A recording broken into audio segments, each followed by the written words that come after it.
Wait a second. Liam, is that really you? Adam, bro, what a surprise. It's been, 5 years?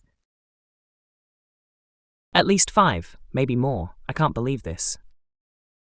You haven't changed at all. Still rocking that same hairstyle, huh?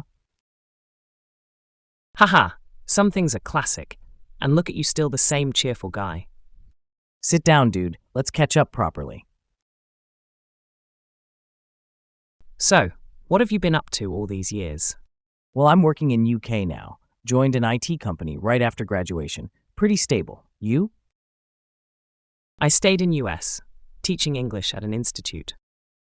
That's amazing, man. You always had great communication skills.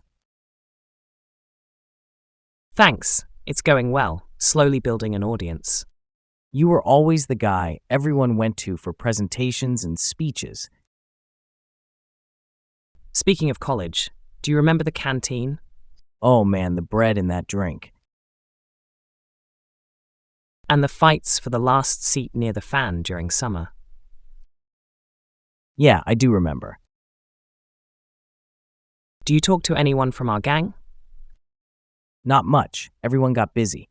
Russell moved to Canada and Andrew's married now. Married? No way. He was the most immature guy back then. Time changes everything, man.